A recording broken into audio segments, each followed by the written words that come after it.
Differential geometry में इसके पहले हम लोगों ने कर्वेचर, टार्सन इसको डिफाइन किया था और उनसे रिलेटेड दो थ्योरम छोटे छोटे थे उसको किया गया। अब हमको सीरेट फ्रीनेट ये फार्मूला है और इसमें जो 3 फंडामेंटल यूनिट वेक्टर होते हैं, यानी कोई कर्व लें, उस कर्व पर टेंजेंट लें, उसका जो यूनिट वेक्टर है उसको टी से डिनोट करेंगे और उसी आस्कुलेटिंग प्लेन में टी के परपेंडिकुलर एक लाइन लें तो हमारा प्रिंसिपल नॉर्मल होता है। उसके यूनिट वेक्टर को हम पी से, यानी कोई एक कर्व हुआ तो यदि यह टेंजेंट है तो इसके यूनिट वेक्टर को टी और इस आस्कुलेटिंग प्लेन में इसके परपेंडिकुलर प्रिंसिपल नॉर्मल होता है, उसके यूनिट वेक्टर को पी और इसके परपेंडिकुलर, दोनों के परपेंडिकुलर, यानी उसको हम इस फॉर्म में लें तो ये हमारा बाई नॉर्मल होता है और इस बाई नॉर्मल को हम यूनिट वेक्टर बी इससे रिप्रेजेंट करते हैं।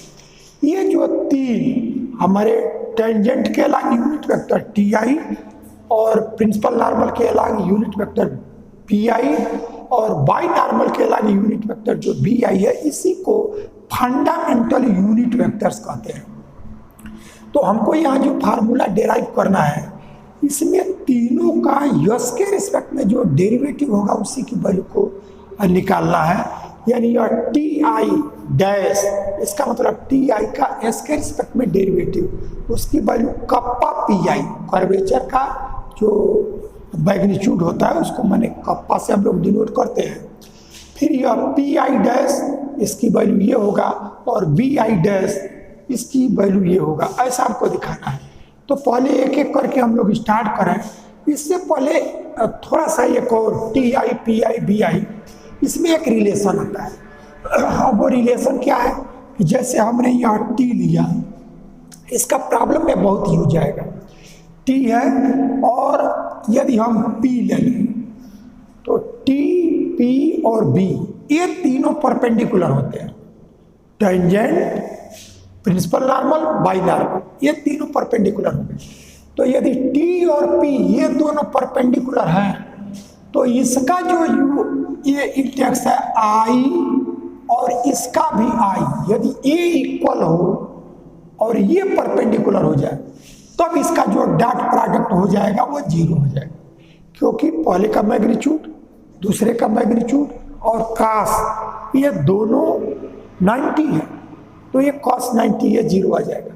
तो यह इन्हीं के लिए नहीं है, यदि आपका यह P और B ऐसा मिले, लेकिन ये दोनों आपके यदि ये परपेंडिकुलर है तो ये सेम होना चाहिए, या तो ये दोनों Y हो, दोनों J हो, दोनों K हो, ये सेम होना चाहिए, तब इसकी वैल्यू 0 आती है।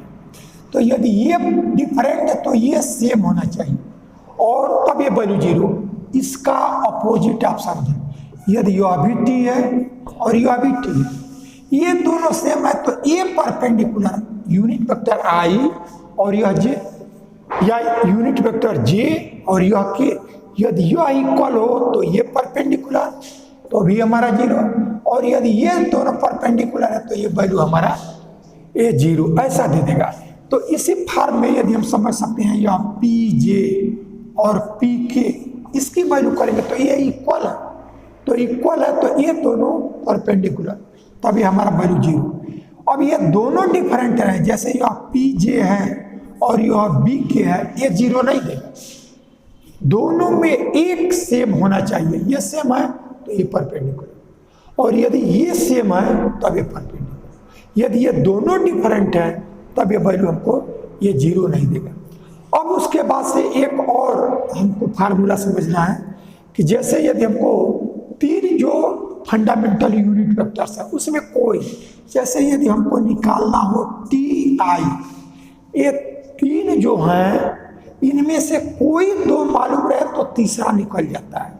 वो किस फॉर्म से निकलेगा, तो यह टी आई, अब यह एप्सिलॉन आई जे के, अब इसका नोटेशन पीछे आ चुका है।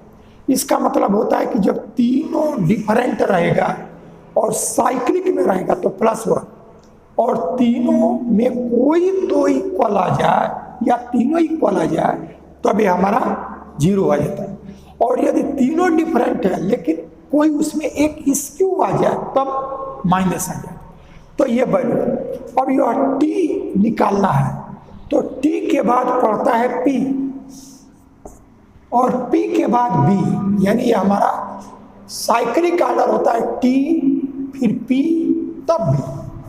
तो यह हमारा टी है तो इसके बाद पी और पी के बाद बी, तो यह आई है तो इसके बाद जे और जे के बाद के, ये हमारा फार्मूला होता है। यदि आपका यह पी आई यह निकालना हो तो एप्सिलॉन आई जे के, और पी के बाद पड़ेगा बी, तो यह बी और बी के बाद फिर टी, तो यह टी, तो यह आई है तो यह जे और यह के, ये हमारा फार्मूला होता है। ऐसे ही यदि हमारा बी आई ये वैल्यू, तो एप्सिलॉन आई जे के और बी, जैसे यह आपका टी है, टी के बाद पी, पी के बाद बी और फिर बी के बाद तब टी आ जाएगा साइक्लिक।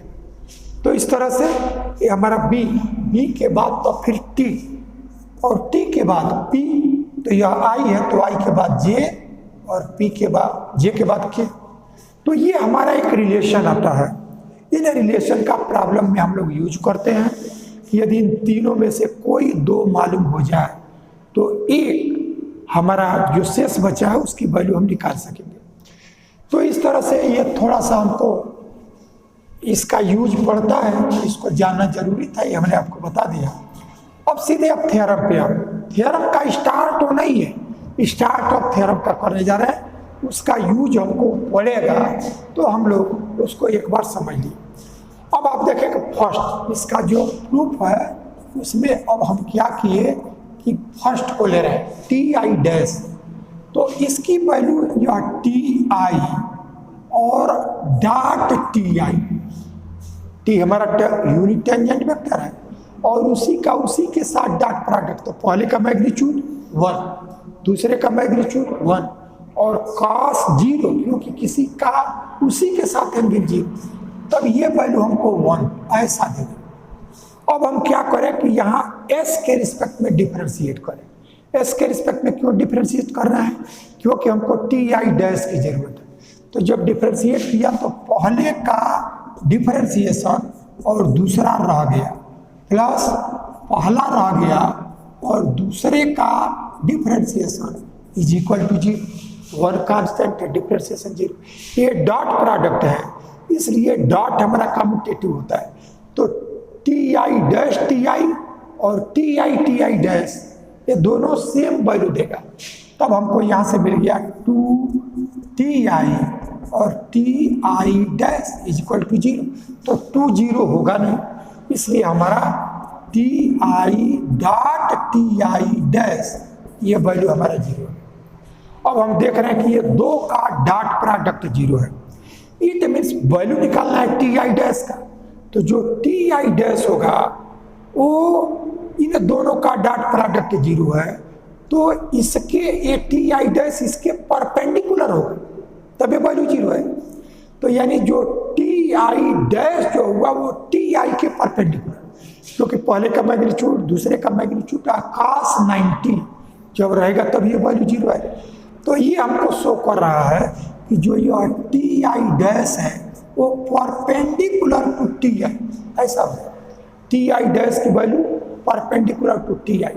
अब जहाँ हम लोग प्लेन डिफाइंड किए थे वहाँ आपको ध्यान होगा कि यदि कोई भी हमारा यह टेंजेंट है और उसी प्लेन में यदि हमने परपेंडिकुलर लाइन लिया, ये हमारा टी आई था और उसी प्लेन में आस्कुलेटिंग प्लेन में यह पी आई और इसके परपेंडिकुलर जो था वो हमारा बी आई था, तो ये बी आई था, और इसी टी आई के परपेंडिकुलर जो प्लेन होता है वो हमारा नॉर्मल प्लेन का होता है। तो यानी टी आई के परपेंडिकुलर जो प्लेन होता है वो हमारा नॉर्मल प्लेन, और कोई यदि एक नॉर्मल प्लेन है, जैसे हमने यह ले लिया, इसके ये नॉर्मल ये हमने लिया, तो इस नॉर्मल में कोई भी, जैसे ये हमने लिया यह टी आई है और उसके परपेंडिकुलर ये हमारा नॉर्मल प्लेन आ गया, तो नॉर्मल प्लेन में कोई लाइन लेंगे वो सब इसके परपेंडिकुलर होगा। It means T I dash जो है वो टी आई के परपेंडिकुलर प्लेन में होगा। तो इसके परपेंडिकुलर, टी आई का परपेंडिकुलर प्लेन ही हमारा नॉर्मल प्लेन में कहलाता है। इसका मतलब टी आई डैश परपेंडिकुलर है तो इसके नॉर्मल प्लेन में किसी डायरेक्शन में रहे, ये प्लेन ही पूरा परपेंडिकुलर है, इसलिए इसमें कोई भी लाइन होगा इससे 90 पे होगा। तो it means T I dash, T I का परपेंडिकुलर जो प्लेन है, जो नॉर्मल प्लेन कहलाता है, उसी में लाई करेगा। तो अब यहाँ से हमने ये देखा कि T I, this imply T I dash lies on the plane perpendicular to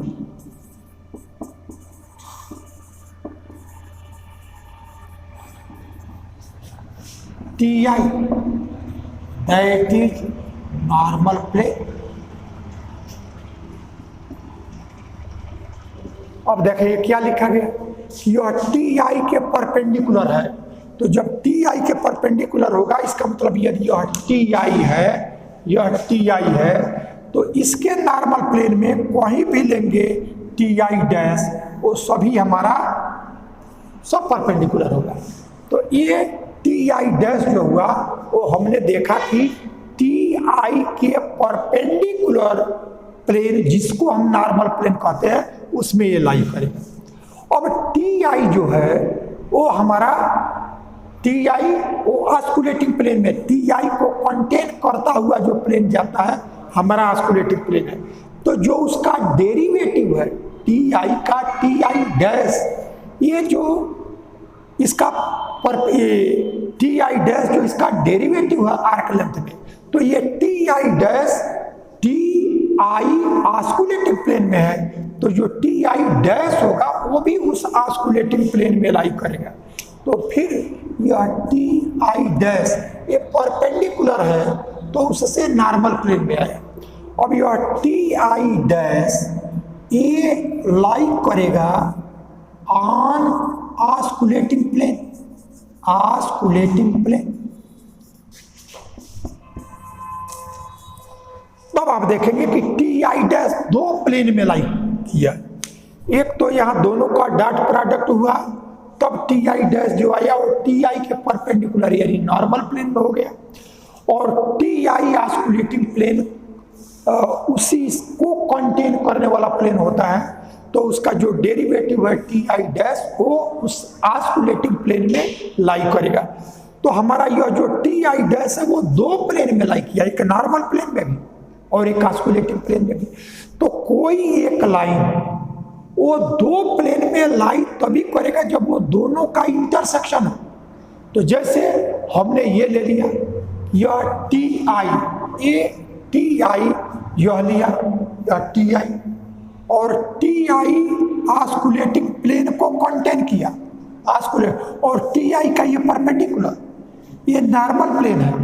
तो जब ये ऑस्कुलेटिंग प्लेन टी आई को कंटेन करता हुआ ये हुआ और इसका परपेंडिकुलर ये जो हुआ, इट मीन्स इन दोनों प्लेन के इंटरसेक्शन में जब टी आई डैश रहेगा, यानी यदि आपका यह एक प्लेन है, यह एक प्लेन और दूसरा प्लेन इसके परपेंडिकुलर, ऐसा यदि हम ले लें, तो जो ये इंटरसेक्शन से जो लाइन आएगा वो लाइन हमारा इस प्लेन में भी लाई करेगा, इसमें भी लाई करेगा। तो इट मीन्स हमारा इन दोनों प्लेन, जिसका कोई एक लाइन दो प्लेन पे लाई करता है, इसका मतलब दोनों के इंटरसेक्शन से लाई करता है। तो अब दो प्लेन कौन कौन सा, एक ऑस्कुलेटिंग प्लेन और एक हमारा नॉर्मल प्लेन। तब देखेंगे कि जो ऑस्कुलेटिंग प्लेन है, अब यहाँ से आप समझेंगे टी आई पी आई ये हमारा ऑस्कुलेटिंग प्लेन है, ये जो प्लेन आया वो हमारा ऑस्कुलेटिंग प्लेन है, यह ऑस्कुलेटिंग प्लेन ये हो गया ऑस्कुलेटिंग प्लेन। और जो नॉर्मल प्लेन हुआ वो टी आई का परपेंडिकुलर यानी ये प्लेन हो गया, ये प्लेन। तो टी आई डैश इसमें भी है और टी आई डैश इसके टी के परपेंडिकुलर में भी है।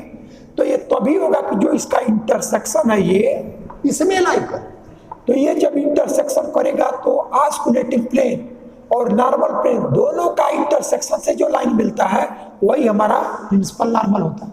तो ये हमारा प्रिंसिपल नॉर्मल हुआ। इसका मतलब टी आई डैश जो हुआ वो प्रिंसिपल नॉर्मल पी आई के एलांग वर्क करेगा। यह टी आई है, यह पी आई है, और इसी टी आई का परपेंडिकुलर प्लेन जो होगा वो हमारा नॉर्मल प्लेन।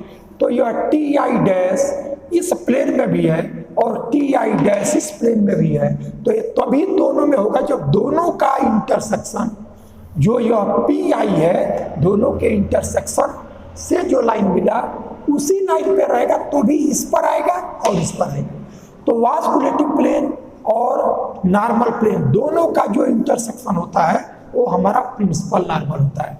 यानी तीन प्लेन जो कंसीडर करते हैं, एक टी आई, पी आई और बी आई। तो टी आई और यह पी आई दोनों को कंटेन करता हुआ प्रिंसिपल नॉर्मल, और यह बी आई और पी आई इसको कंटेन करता हुआ ये हमारा नॉर्मल प्लेन टी आई के परपेंडिकुलर, यानी बी आई और पी आई दोनों को कंटेन करता हुआ नॉर्मल प्लेन। और एक रेक्टिफाइंग प्लेन होता है। तो रेक्टिफाइंग प्लेन जो होगा तो वास्कुलेटिंग, नॉर्मल, और जो ये बचा टी आई और बी आई, इन दोनों को कंटेन करता हुआ जो प्लेन आया वो हमारा रेक्टिफाइंग प्लेन है। तो जो यह टी आई हुआ, टी आई वो दो का इंटरसेक्शन, आस्कुलेटिंग और बाइनॉर्मल, ये बाइनॉर्मल दोनों का इंटरसेक्शन टी आई, और नॉर्मल प्लेन और आस्कुलेटिंग प्लेन इन दोनों का इंटरसेक्शन पी आई। तो इट मीन्स जो टी आई डैश है वो नॉर्मल प्लेन में भी है और आस्कुलेटिंग प्लेन में भी है। तो ये दोनों प्लेन पे एक लाइन तभी लाइन करेंगे जब दोनों के इंटरसेक्शन पे हो। तो जब दोनों के इंटरसेक्शन पे है तो वास्कुलेटिंग प्लेन और नॉर्मल प्लेन, इन दोनों का जो इंटरसेक्शन से जो लाइन मिलता है वो हमारा प्रिंसिपल नॉर्मल होता है।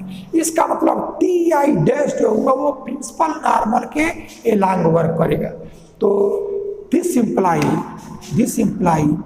T I dash lies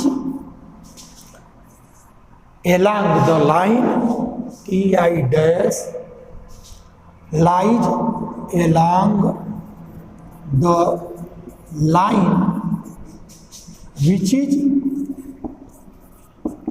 intersection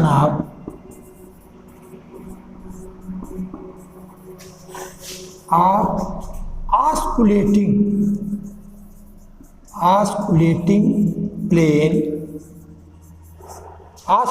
plane and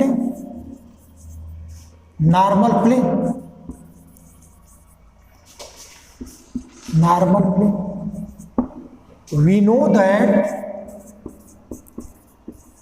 We know that intersection of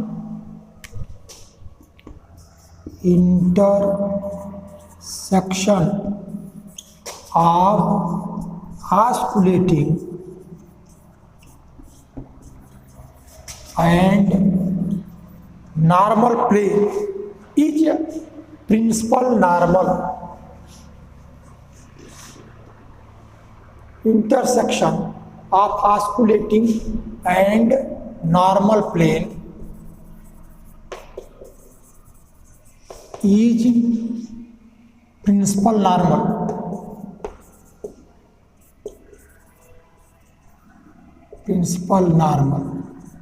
तो अभी हम लोगों ने दो बातों को किया, टी आई और टी आई दोनों का डॉट प्रोडक्ट 1 आया, उसको डिफ्रेंशिएट किया तो T I dash T I इन दोनों का डॉट प्रोडक्ट 0 आया। इट मीन्स दो का डॉट प्रोडक्ट 0 है तो पहले के दूसरे परपेंडिकुलर होगा।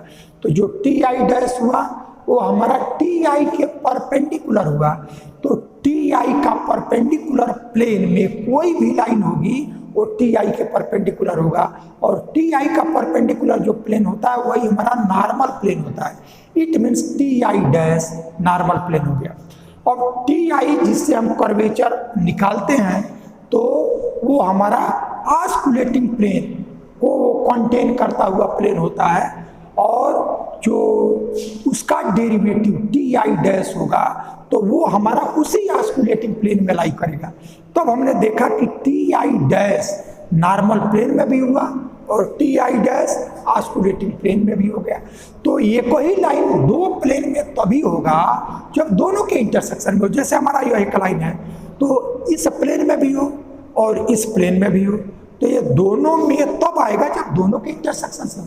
तो इसका मतलब ये दोनों का ऑस्कुलेटिंग प्लेन और नॉर्मल प्लेन दोनों के इंटरसेक्शन से जो लाइन मिलेगा उसी लाइन के लाइन टी आई डैश होगा। और ऑस्कुलेटिंग प्लेन और नॉर्मल प्लेन इन दोनों के इंटरसेक्शन से जो लाइन मिलती है वो हमारा प्रिंसिपल नॉर्मल होता है। तो इसका मतलब जो हमारा टी आई डैश हुआ वो प्रिंसिपल नॉर्मल के एलान हो गया।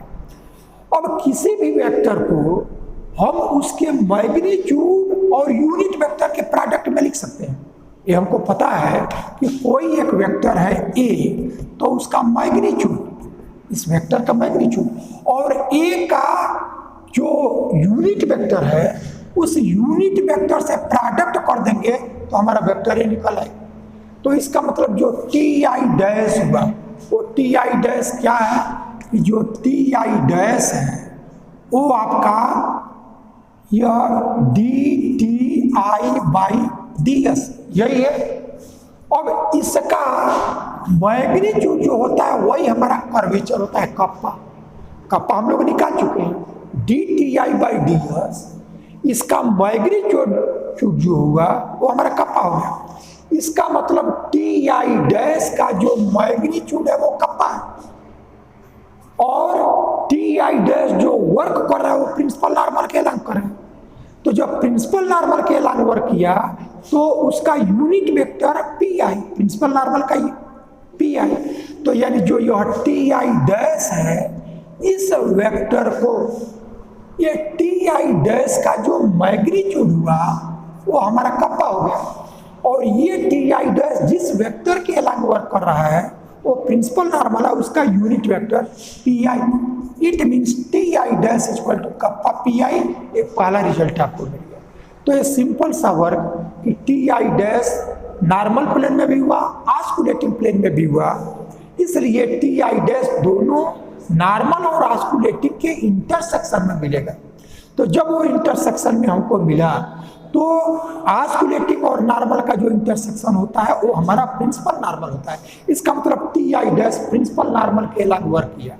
तो जब प्रिंसिपल नॉर्मल के एलान वर्क किया तो टी आई डैश को उसका जो मैग्नीट्यूड है और जिसके एलान वर्क करता है उसका यूनिट वेक्टर दोनों का प्रोडक्ट करेंगे तो टी आई डैश आ जाएगा। तो चूंकि टी आई डैश जो हुआ उसकी value T D T I by D S ऐसा होता है टी आई डैश की वैल्यू, और इसका जो मैग्नीट्यूड होता है उसी को कप्पा से रिप्रेजेंट करते हैं।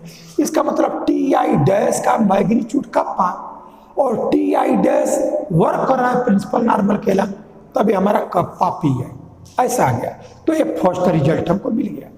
अब आप क्या कर लेंगे कि सेकेंड रिजल्ट और थर्ड रिजल्ट ये गल है। जैसे आपका ये पी आई डैश, ये सिर्फ इसमें पी आई आया है तो सिंगल वाले को पहले हम निकाल लेते हैं और तब जिसमें दो रिलेशन है वो उसकी वैल्यू जब दो को मालूम हो जाए, अभी स्टार्ट में हमने किया कि T I P I B I इन तीनों में दो मालूम हो जाए तो तीसरा निकल आता है। तो हम क्या करें कि ये भी हमारा सिंगल में है, टी आई डैश की वैल्यू पी आई के टर्म में और यह पी आई डैश की वैल्यू पी आई के टर्म में। तो सिंगल वाले को निकाल लें और जब दो का निकल आएगा तब हम तीसरे वाले को निकाल सकेंगे। तो अब इसकी वैल्यू अब थर्ड वाले को हम करने जा रहे हैं। तो यह प्रूव ये हमारा थर्ड। तब आप देखेंगे कि यहाँ बी आई निकालना है, बी आई। तो हम क्या करेंगे कि यह टी आई और इंटू बी आई ऐसा हमने लिया। इसके पहले टी आई और टी आई लिया था क्योंकि हमको टी आई डैश की जरूरत थी। अब यहाँ हम टी आई और बी आई ये हम क्यों ले रहे हैं, इसके पीछे भी एक रीजन है। अभी इसको ये देखें कि अभी हम लोगों ने किया, जब ये दोनों सेम हो जाए और ये परपेंडिकुलर हो जाए तो इसकी वैल्यू जीरो। तो यह टी आई बी आई ये वैल्यू जीरो दे दिया, यह जीरो दे दिया। अब दोनों को हम एस के रिस्पेक्ट में डिफरेंशिएट करेंगे। तो यस के रिस्पेक्ट में डिफरेंशिएट करेंगे तो उससे देखें आपको क्या मिलेगा। तो यह टी आई डैश और बी आई ऐसा रखा और प्लस यह प्लस टी आई और टी आई और B I dash is equal to 0। दोनों का प्रोडक्ट किया, पहले का डेरिवेटिव दूसरे को लिख लिया और पहले को लिखा दूसरे का डेरिवेटिव। अब आप देखें इसको टी और B I, T I B I ऐसा लिया था। अब यहां हम पी आई भी ले सकते थे तो भी हमको 0 था, लेकिन पी आई हमने नहीं लिया।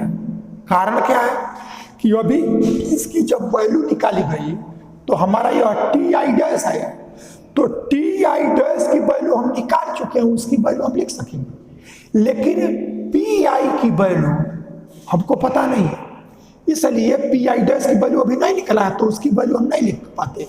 तो अभी ये कोई में हमारा 2 अननोन आ जाता, बी आई डैश की वैल्यू निकालना था और पी आई डैश भी निकल आया, तो अभी पी आई डैश निकाला नहीं गया, अभी दोनों सिंगल सिंगल का निकाल रहे हैं। तो इसलिए जो निकला हुआ है जिसका डैश एक वो और एक जिसको निकालना है वो, ये 2 हमने लिया। अब यहां से टी आई डैश को पहले से आ गया यह kappa P I, T I dash की वैल्यू ये निकाला जा चुका है, और यह बी आई ये वैल्यू आ गया, और प्लस यह टी आई और यह बी आई डैश ऐसा आ गया इज इक्वल टू 0। तो अब आप देखेंगे कि यह कप्पा और यह पी आई बी आई, तो जब ये दोनों सेम और ये परपेंडिकुलर तो वैल्यू 0, इट मीन्स यह 0 है। तो इसीलिए टी को लिखा गया था कि टी आई डैश की वैल्यू हमको मालूम, तो हम लिख रहे हैं, और तब यह टी आई और B I dash is equal to 0, it means T I और B I dash is equal to 0। अब फिर देखिए यहाँ निकालना है बी आई डैश की वैल्यू, बी आई डैश को निकालना है, और देख रहे हैं कि टी आई के साथ इसका डॉट प्रोडक्ट 0, इसका मतलब B I dash T I के परपेंडिकुलर प्लेन में लाई करेगा। तो टी आई का परपेंडिकुलर प्लेन आपका नॉर्मल प्लेन हो गया, तो B I dash is perpendicular to T I, that is B I dash lies on the plane perpendicular to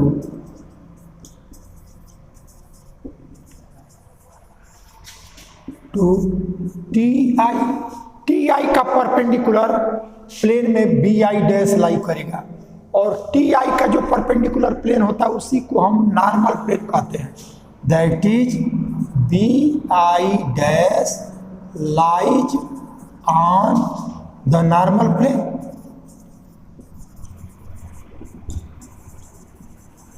ये हमारा नॉर्मल प्लेन में आ गया, लेकिन अभी आप देखेंगे कि एक प्लेन में, जैसे यह टी आई का परपेंडिकुलर प्लेन है, तो टी आई का यदि परपेंडिकुलर प्लेन है तो इस प्लेन में तो ये जितनी भी लाइन्स हैं वो सब लाइन इसके परपेंडिकुलर है।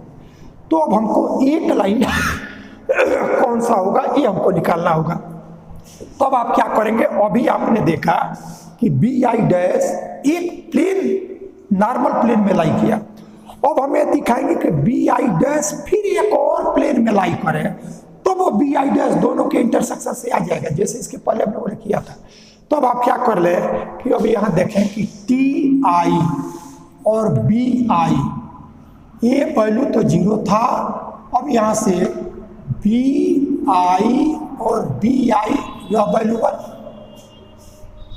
B I dot B I दोनों का ये यूनिट वेक्टर है, और जैसे T I dot T I 1 आ गया, वैसे B I dot B I ये 1 आ गया। अब इसको डिफरेंशिएट कर, तो यह B I dash B I plus B I और B I dash is equal to 0 ऐसा आ गया। फिर ये डॉट प्रोडक्ट है, तो चाहे B I dash B I लिखें चाहे बी आई डैश, तो this imply B I dash is equal to 0। अब यहाँ से एक बात और मिला कि यह जो बी आई डैश है वो बी आई के परपेंडिकुलर प्लेन में लाई किया, ये बी आई के परपेंडिकुलर प्लेन में किया। अब देखिए ये जो दो रिलेशन हमने निकाला कि वह दो प्लेन में लाई करेगा, तो हम पहले वाले में टी आई एक ही था, टी आई डॉट टी आई उसी से हमने निकाला, क्योंकि अब यहाँ जो दो हमने यूज किया, एक टी आई, एक तो बी आई और बी आई, टी आई की जरूरत थी तो टी आई डॉट टी आई किया, उससे हमने निकाला। अब यहाँ हमने बी आई और टी आई एक और लिखा, क्योंकि अब यहाँ से टी आई डैश की वैल्यू हमारा निकल चुका है। वहाँ टी आई के साथ यदि दूसरे कंडीशन में पी आई लेते या बी आई लेते तो उसका डैश मालूम नहीं था, वो पहला रिजल्ट था। इसलिए टी आई टेंजेंट को कंटेन करता हुआ ऑस्कुलेटिंग प्लेन था, तो उसका डेरिवेटिव उसमें लाई करेगा, तो इसलिए उस रिलेशन से उसका यूज किया गया था। अब आप यहाँ देखेंगे कि बी आई और बी आई डैश इन दोनों का डॉट प्रोडक्ट 0 आ गया, तो अब ये फिर शो कर रहा है कि B I dash B I के परपेंडिकुलर होगा।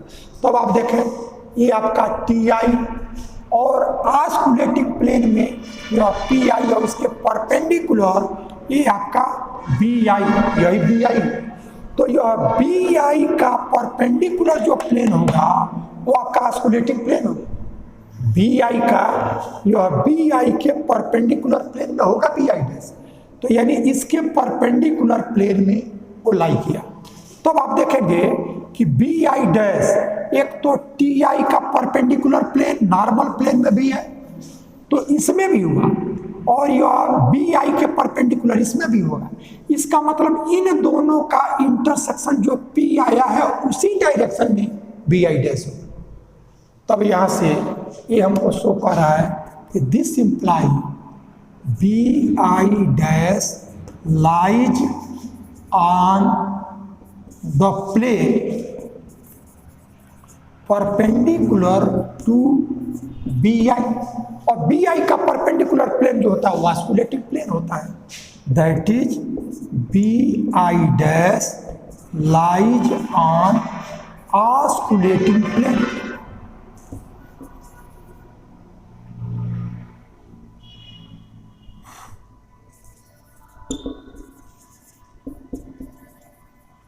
अब हमने देखा कि जो बी आई डैश था वो हमारा नॉर्मल प्लेन में भी है और B I dash osculating plane में भी है। तो कोई एक लाइन दो प्लेन में तभी लाई करेगा जब दोनों के इंटरसेक्शन से वही लाइन हो। तो this imply B I dash lies on the intersection of normal and osculating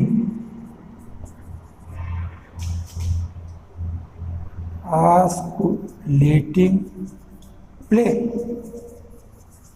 और नॉर्मल और ऑस्कुलेटिंग प्लेन इन दोनों का जो इंटरसेक्शन होता है वो प्रिंसिपल नॉर्मल होता है।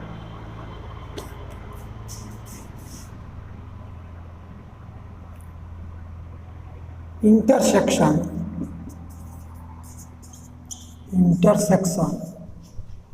Of osculating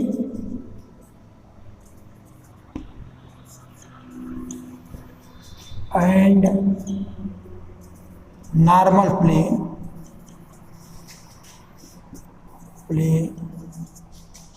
is principal normal,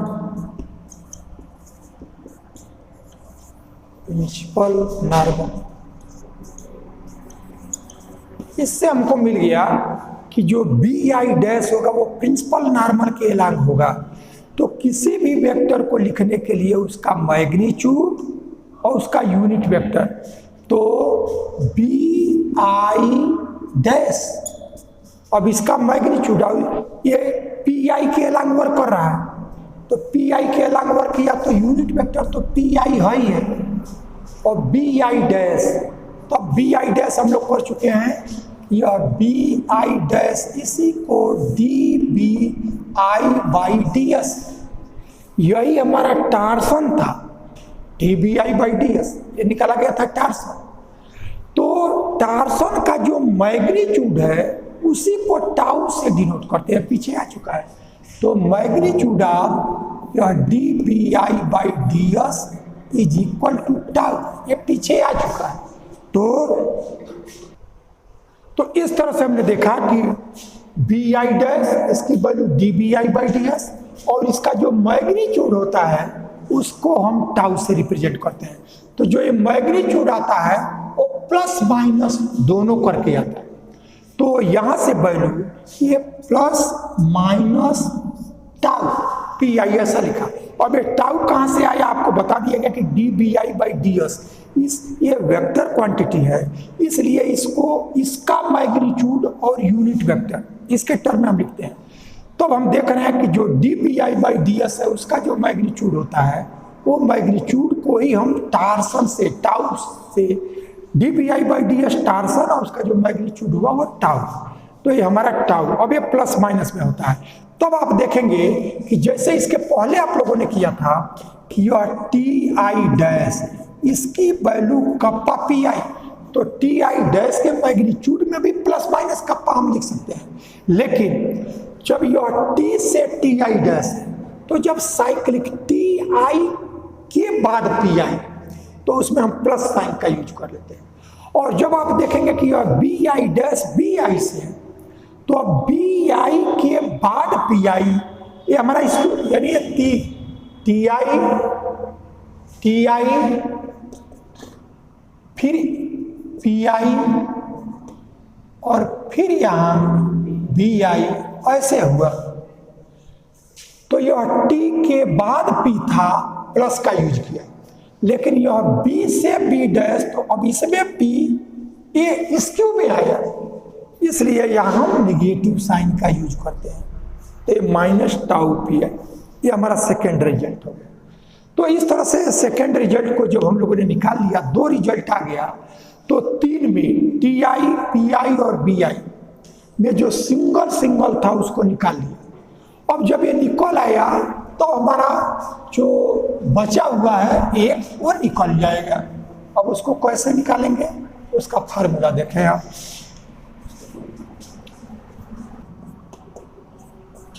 जब T I P I B I इन तीनों में दो निकल जाए तो तीसरा हम निकालने का फार्मूला, जैसे यह पी आई ये वैल्यू लिखेंगे, तो यह एप्सिलॉन आई जे के, और पी के बाद बी पड़ेगा, तो यह बी, और तब बी के बाद टी पड़ेगा, तो यह आई तो जे और टी के बाद यह के, ऐसा गया। अब हम क्या करेंगे कि यह पी आई डैश चाहिए, इसलिए यस के रिस्पेक्ट में डिफ्रेंशिएट करें, तो यह D P I by D S. अब यह एप्सिलॉन आई जे के, इसको बाहर कर लिया, दोनों का प्रोडक्ट, तो यह बी जे और डैश और टी के, इसको लिखा, प्लस यहाँ से बी जे और यह टी के डैश, ऐसा लिख लिया। तो इस तरह से ये हमारा रिजल्ट आ गया। अब इसमें क्या करेंगे कि ये जो दो वैल्यू है बी डैश, इसका भी थर्ड से वैल्यू निकाल चुके हैं, और जो टी डैश है उसकी भी वैल्यू निकाल चुके हैं। तो आई था तो हम कप्पा पी आई लिखते थे, minus tau B I P I लिखते थे, लेकिन जब जे रहेगा तो जे को लिखेंगे। तो यही वैल्यू आपका आ गया पी आई डैश, और यह एप्सिलॉन आई जे के ये वैल्यू, और बी जे डैश इसका मतलब हो गया माइनस टाउ पी जे, जो यहां रहेगा आई था तो आई, ये आई था तो यहां आई, ये वैल्यू। अब यहां से जे है तो जे, और इसके बाद टी के ये है, और प्लस पी जे और टी आई डैश, तो ये हमारा कप्पा पी आई था तो आई यहाँ के, ऐसा हमको मिल गया। अब इसको प्रत्येक पे ले, तो जिसमें आई जे के, जैसे टाउ है तो आई जे के नहीं है, तो ये एप्सिलॉन से बाहर आ जाएगा, तो माइनस टाउ एप्सिलॉन आई जे के, और तब यह पी जे और यह टी के, और फिर यहाँ से प्लस यह कप्पा हमारा बाहर आ जाएगा और एप्सिलॉन आई जे के और यह बी जे और यह पी के, ये वैल्यू। अब इसकी वैल्यू को जैसे हम एक की वैल्यू तीनों में जैसे यह है तो इसके बाद जो यहाँ पढ़ा उसको लिखा और उसके बाद जो पढ़ा वो हमने लिखा। फिर यह आई है तो उसके आगे जे, उसके आगे के। अब यदि इससे हमको ये पाना हो तो कैसे पाएंगे? तब आप देखेंगे कि यह जो बी है और बी के बाद टी पड़ेगा, तो यदि ये साइक्लिक है तो इसके साथ प्लस आएगा और बी टी आ गया तो अब क्या नहीं आया तो पी, तो वो पी लिखा गया है। जे आ गया, के आ गया, क्या बच गया तो वाई, ऐसा लिखेंगे। उसी का यूज यहाँ करेंगे। तब आप देखेंगे यह माइनस टाउ, अब यह पी है और तब टी है। अब आप देखेंगे कि टी के बाद पी पड़ता है, ये इसक्यू हो गया तो माइनस देगा, तो वो माइनस इसके साथ प्लस बना देगा। अब पी है और टी है, बी नहीं है, तो अब यहाँ से बी, जे है, के है, आई नहीं है, ये वैल्यू है। फिर यहाँ से यह कप्पा, अब आप देखेंगे कि बी के बाद पी नहीं होता है, पी के बाद बी होता है, तब ये भी हमको माइनस दे देगा, तब ये वैल्यू माइनस। अब यह बी है, पी है, टी नहीं है, तो यह टी, जे है, के है, आई नहीं है। इट मीन्स जो यह पी आई डैश हुआ वो tau B I minus kappa T I, ये हमको मिल गया। तो ये सिंपल सा वर्क हम लोगों ने किया कि जिसकी भी वैल्यू हमको डिफाइन करना हो और शेष दो नोन हो तभी इसका यूज कर पाएंगे। तो इसको इस फॉर्म में लिखा, डैश चाहिए, डिफ्रेंशिएट किया और तब ये बी का डैश में और टी का डैश में फर्स्ट और थर्ड से वैल्यू निकाल चुके हैं, उसको रख दें। और तब जैसे 1 है तो 2 के टर्म में चेंज किया, तो 2 से 1 में कैसे लावे उसका यूज कर लिया गया और तभी हमारा ये रिजल्ट आ गया। तो यह T I dash, P I dash और बी आई डैश, इसके जो वैल्यू जो डिटरमिन किए गए हैं यही हमारा सीरेट फ्रीनेट फार्मूला आता है। तो इसका डेरिवेशन पूछा जाता रहा है और इसका यूज आगे के जो थ्योरम्स हैं, प्रॉब्लम्स में, उसमें मैक्सिमम जहाँ डैश तीनों का आएगा उसकी वैल्यू को इस फॉर्म में लिखते हैं। तो इस वर्क को आप एक बार देख लेंगे, फिर आगे इससे रिलेटेड जो प्रॉब्लम्स हैं उनको हम लोग करेंगे।